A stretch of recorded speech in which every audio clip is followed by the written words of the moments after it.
up until yesterday, we had been really proud of all the things that we were doing and hearing from every direction, save a few negative narratives.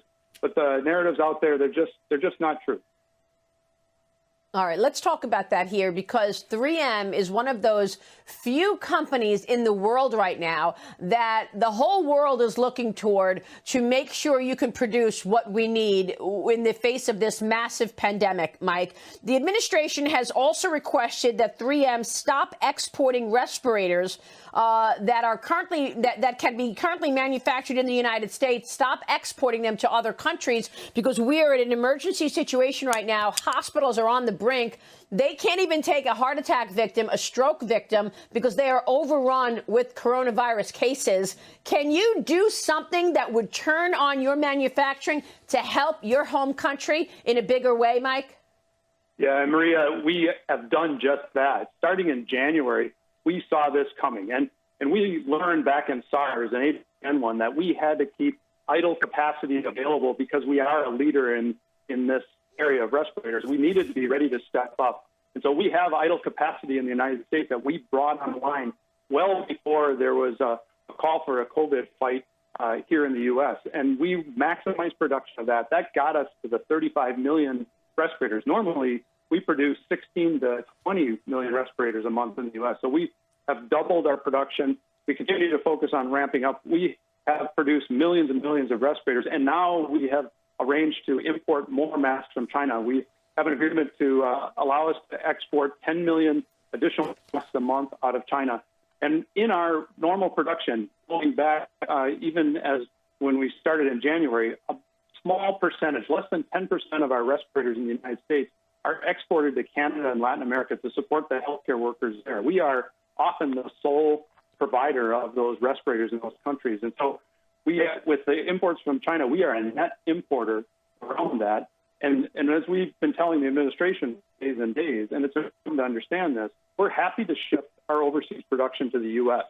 However, there are consequences on a humanitarian level, and that includes stopping exports to Canada and Latin America. Yeah, no, I understand. And Canada and Latin America are at a different place right now with COVID-19 than America is, right? I mean, America now has become an epicenter. And an emergency management official in Florida was on Fox News this week, and he is alleging that 3M is shipping protective equipment to foreign countries who outbid U.S. buyers. That official says he realized this was happening when he could not purchase the essential equipment that he needed from distributors, and the distributor said, well, we couldn't buy them because somebody else is willing to pay more. So are you selling this equipment to the highest bidder, Mike? We are, Maria, let me say this from the beginning. We have not and would never use vital supplies in this price like this, to not sell to the highest bidder. We manufacture respirators, we sell them through authorized distributors, and we sell directly to government. And the distributors take those to the customers that have the greatest needs. And we've been working with FEMA in the U.S. to make sure we are prioritizing those with greatest needs. Now, back before we had the emergency use authorization from FDA in early March, we were selling respirators into our industrial channels in the U.S. and around the world. And those distributors will sell to the demand that they see. And so a lot of the reselling that is going on now is a result of inventory. As that was built up at that time. Since the emergency use authorization, we are tracking what we are selling to the end users. We're working with our distributors to ensure that we are getting that through, and there is not, and we are not seeing the price gouging through them. It's the resellers that are in there where the highest bidder kind of issue is occurring. So it really is we are all over this with our team, making sure that we are only going through authorized sellers and that we are managing that price and preventing price gouging. We're working with the DOJ and state AGs, too, to aggressively pursue and identify those price gougers. Well, I mean, look, this is really important, obviously. I mean, in some markets, you are the only producer of respirators. And there are some markets that you're the only ones to make these respirators. And we have healthcare workers that are on the front lines and people that are getting sick in America. So is there a way that you can ensure that you're not relying on distributors to go sell your equipment that may have been sold to them a while ago to the highest bidder, and to communicate clearly to the American people that there's no taking advantage of a crisis situation? Mike?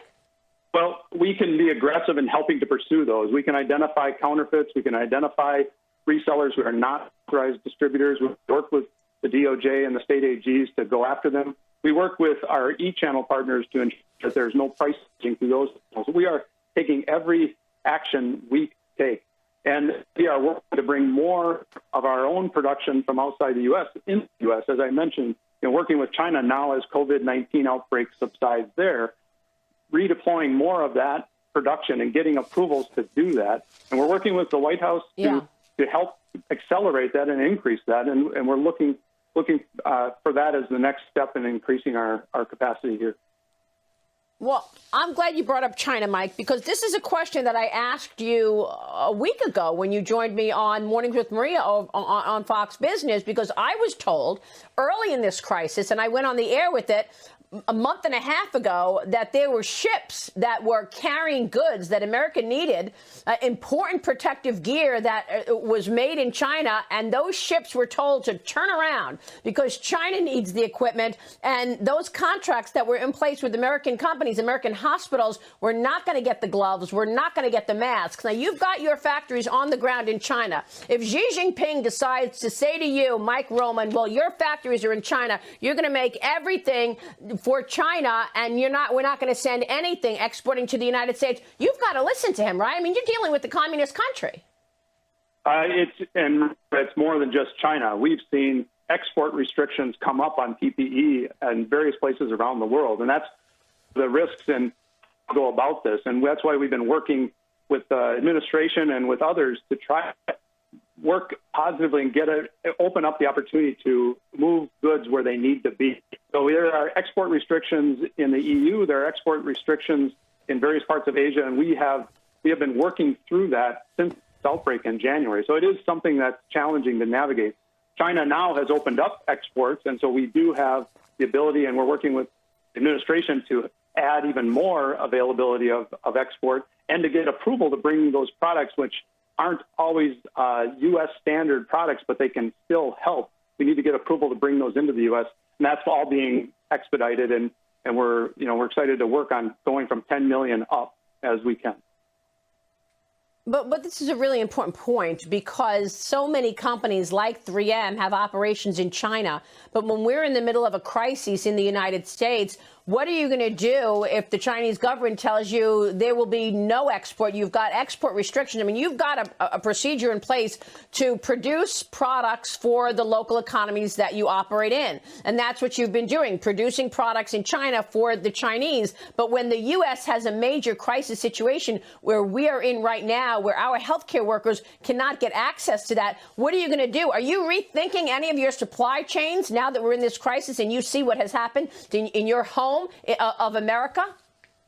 And Maria, our model in 3M has always been to produce close to the marketplace. We go local for local, and that includes the U.S.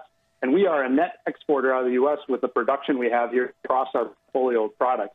In respiratory, we have a model to produce here the Americas, and now we're expanding capacity. We're rethinking that, frankly, to really what kind of capacity do we need to meet the demand. We have demand that's more than we can meet in our production today. We're adding capacity. We've gone up to 35 million near term. We'll get to 50 million per month in June, and we'll get to 90 million respirators per month at the end of it. And we have investments to go up from there as well to meet what we see as an increased demand domestically. So we clearly didn't have a capacity to take it on at the levels that COVID-19 has demanded. And we are not alone. We're not the only company in this marketplace, but we're an important provider. And we are rethinking that and right now investing not only to expand right in the face of April and May, but to be ready as we go forward. We responded to the RFP from the the U.S. government for 500 million respirators, and we were awarded part of that, and we've got to be ready to deliver on that, and then we'll be examining it from there. But we are definitely stepping up as we go near term and through the end of the year. So if you say that you were doing everything according to plan and trying to meet capacity that is skyrocketing, why do you think the president had to use the Defense Production Act on 3M? Well, it's been a focus of the Defense Production Act. I would say that we've been telling the administration for days and days, and it's important to understand that we're happy to shift our overseas production to the U.S. We're already a net importer, but there are consequences, as you highlighted. We are often the sole provider for healthcare workers in many countries, and that was the way we built out this capability around the world to be able to support them. So there will be consequences. They will not have access to product, and they're in the middle of this COVID-19 fight too. So we're happy to do that. We'll comply with the DPA. It was important that we have the DPA to really help us really aggressively go after that because of those consequences on the humanitarian level. And then the U.S. Exports to Canada, it's the same challenge. We are often the sole provider to healthcare providers in Canada. It's important if we're going to stop those exports that we all understand the consequences, and that's the DPA has given us that clarity, and we will comply. So what do you think the consequences will be if the U.S. does not get the proper number of respirators and ventilators and protective gear like masks and gloves, if millions and millions of people in America die, Mike? Yeah, we are all in doing everything we can. We are, as I said, bringing everything we can in. It's difficult for us to play God. We are really working to make the best decisions. We're partnering with FEMA in the U.S. and partnering with government to help us really navigate this. We're doing everything we can in our power to maximize production. And again, we're not the only company here, but we take this to the heart. We have 96,000 cameras around the world. Do you feel you have the capacity? Mike, do you feel you have the capacity to produce the enough masks, gloves, and respirators right now? Well, we produce in PPE. We produce respirators. We don't produce gloves, and we have a small amount of masks that we have been importing and have been challenged around as well. So it's really respirators for us. It's N95, the now famous N95 respirator, and that's the focus. Right. We work with, there are other providers in those other categories. So do you feel you have enough product right now to meet the needs of American healthcare workers right now? Maria, I don't. One of the challenges is looking through the demand to the use. I think we have visibility that we, with other companies and us, and ramping up the way we are, that we can meet the immediate need. And we've got to make sure that we are focused on that, providing respirators where they're being used, not putting respirators into inventory someplace, not having them go into the channel, and certainly not having anything go into reselling channels. Our focus is authorized distributors. These are 6 large reputable firms in the U.S. We're working in partnership with them and FEMA to make sure we get it there. I think we can do our part in that along with the other companies. And with the help of the DPA and the work in expanding our exports from China, we will bring more into the market and do a bigger part of the share. The president said that there will be a big price to pay. Have you spoken with the president, Mike? We've been in contact with the administration, but I have not spoken directly with the president, no. Mike, thanks very much for addressing this very important issue. We so appreciate your time today. Thank you, sir. All right. Thank you, Maria.